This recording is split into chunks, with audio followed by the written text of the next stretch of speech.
Congratulations on making the finals. Thank you very much. Okay, before we get started on all the formalities, let's just all take a really deep breath. Calming breath. Okay?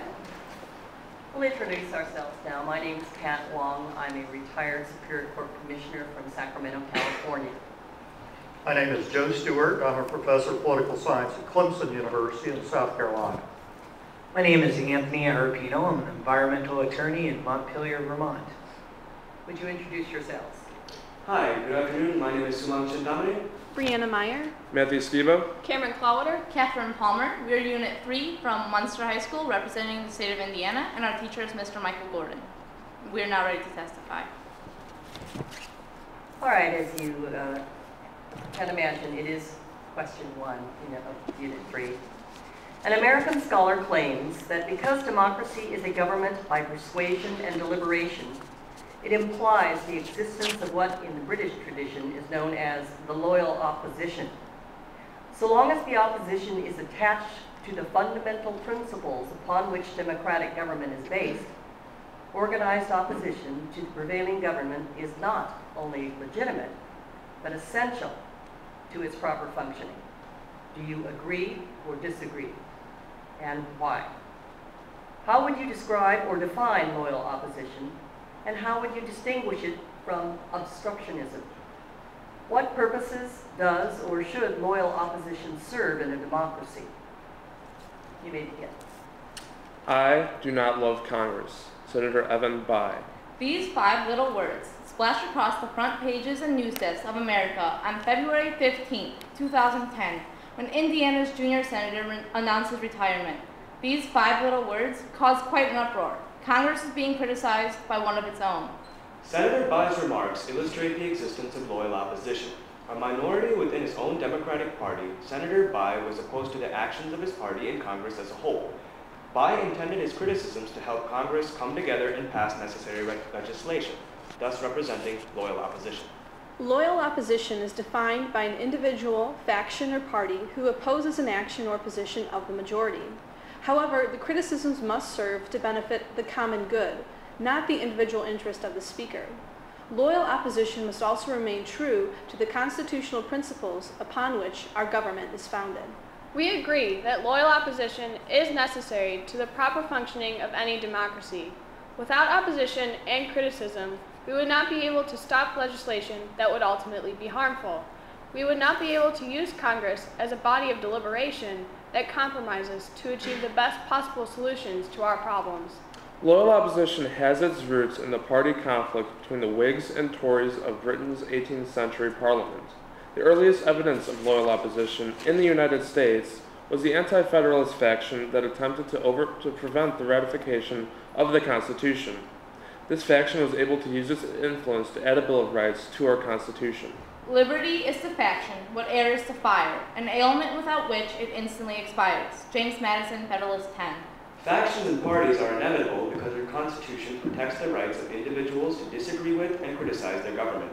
Opposition, though at times difficult for the American public to cope with, is a fact of our deliberative legislative process and extensive freedom. The election of 1800 brought about the beginning of the two-party system that still dominates our government today.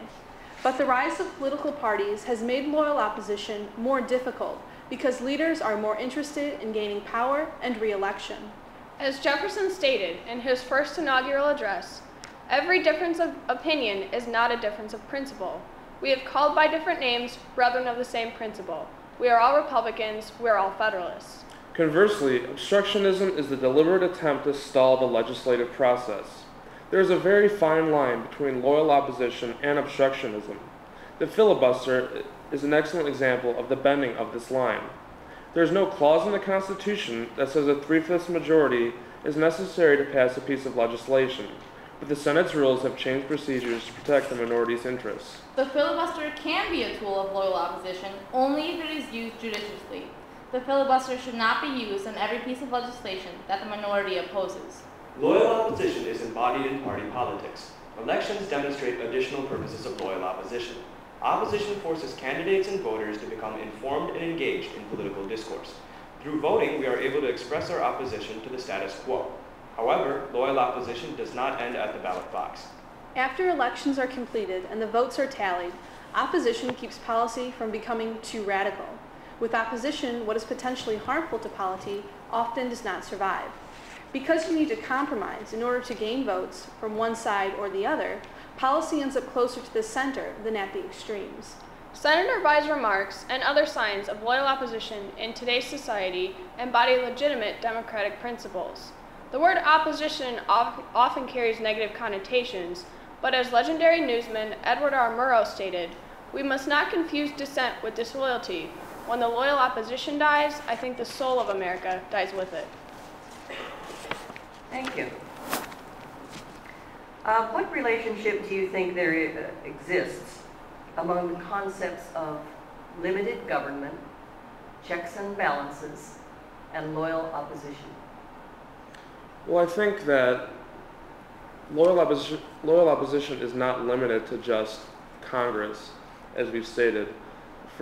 In reference to checks and balances, we can see in 1920 when President Wilson was trying to have the United States join the League of Nations. But Congress, as the check, did not ratify this treaty because they were fundamentally opposed to the way in which we would join. And we were afraid that we would have to be bound to what the League said. So I think through those checks and balances, Congress showed loyal opposition to the presidency. An example of limited government as it relates to federalism would be an example, the health care bill that just passed. Many states, fearing that the federal government has overstepped its bounds, have actually challenged and filed lawsuits against this bill that they believe infringes upon their 10th Amendment rights. I think the vehicles that you've described also provide more of a stage for loyal opposition to really do what it's meant to do and confine government into something that's good for everyone as opposed to just one part of your faction. And even President Obama, in response to the Supreme Court, has stated in response to FEC v. Citizens United that he, as well as Congress, will work towards overturning the decision. So this might come about through a constitutional amendment.